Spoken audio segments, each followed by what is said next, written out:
Thanksgiving brings back so many fond memories, doesn't it? Hello, I'm Ed Prentice. You know, even more than your guests, your family deserves real butter. Mommy, why do we put butter all over the turkey? To keep him from drying out. Then put butter on the drumstick, too. Lots of butter makes him golden brown. Now we dip this cheesecloth in melted butter and wrap him up. Now every half hour we'll take a peek and baste him with butter, of course. He looks so big. And he'll stay big because butter keeps him from drying out and losing juices. It's terrific. Of course. It's butter baked. Why don't you get your family together and have fun butter baking a turkey? Remember, even more than your guests, your family deserves real butter.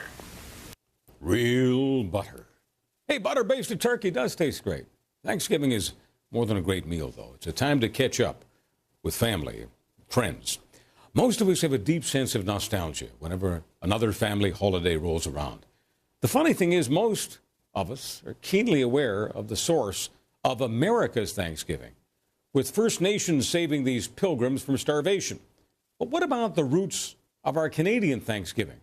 Here to share the story and to update us on what we have to be thankful for is Sun News contributor John Robson. Hey, John. Good afternoon.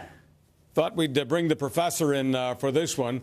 And we know about the U.S. Thanksgiving. We know the story of the pilgrims and all of that. But Canadian Thanksgiving, build a bridge for us from the U.S. to Canada, would you? The history is in some ways similar and in some ways different. It goes back to the habit people have when they, as Chesterton said, when they feel happiness, the test is gratitude. They need to say thank you. And from medieval times and before, the main thing people were thankful for was the fact that, against all logic, edible food comes out of dirt. And there were always harvest festivals and so on.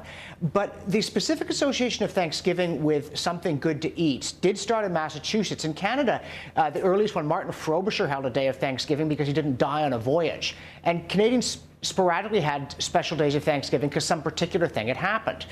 They made it annual in 1879, but even then, it moved around on the calendar and the occasion changed every year. It wasn't until 1957.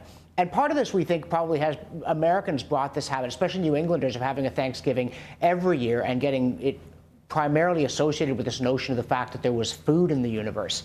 And in 1957, they fixed the date in Canada, the second Monday in October, and they made it a day to give thanks to Almighty God. But that's what it said, for the bountiful harvest.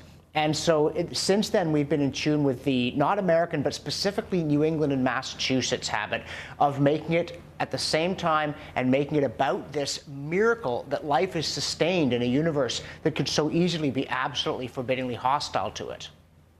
Now, there are some people in New York, and it's coming to Canada.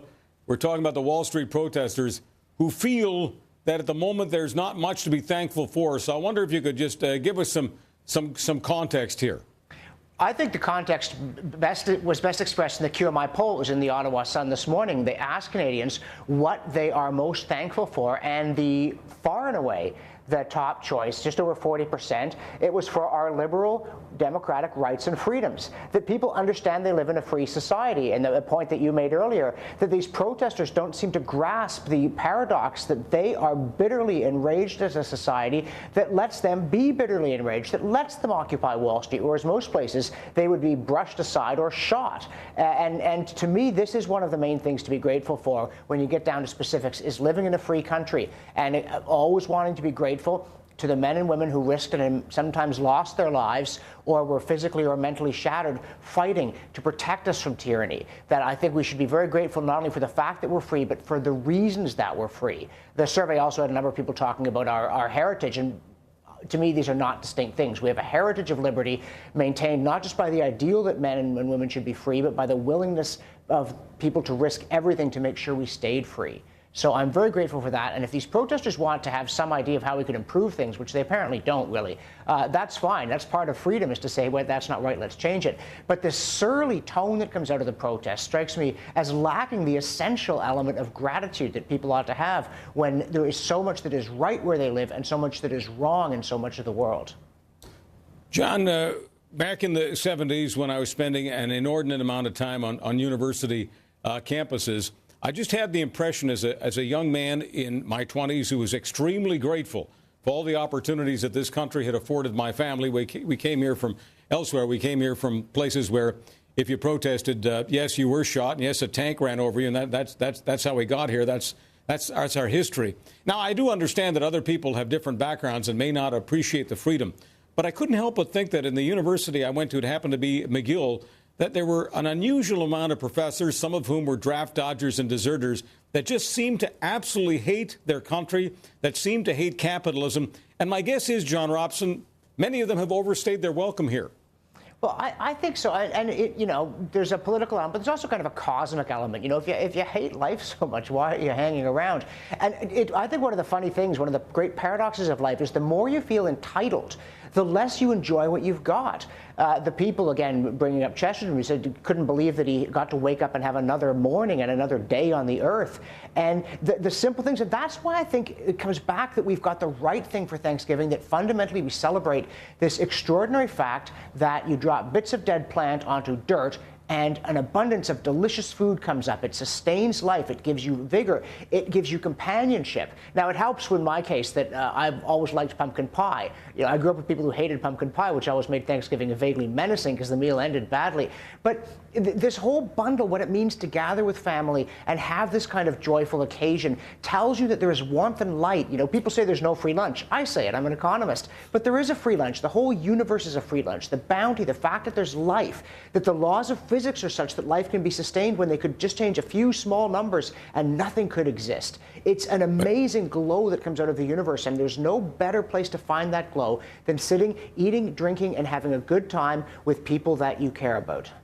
Well, as you know, John, some of your fellow academics and members of the arts community, some are celebrities. This joy that you talk about, it would sometimes appear that their joy buttons have been either surgically or spiritually or somehow removed because they're missing them. Their capacity of joy is limited. They seem to be angry all the time. Here's the question, the political question. Would it be wise for the Democratic president who's running for re-election to associate himself with that crowd, to want to turn that crowd for himself politically into what, say, the Tea Party protesters were turned into for the Republican Party? No, it would not. And of course, Barack Obama is noted for conspicuous failure to be wise, so I think he will do it. Nancy Pelosi has just done it because they said they stand for change. One of the things about these people is that they're incoherent. They don't seem to stand for anything except rah.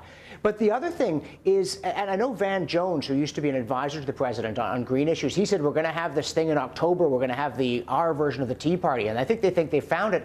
But the Tea Party is calling Americans back to their historic roots. The Tea Party stands on the Constitution.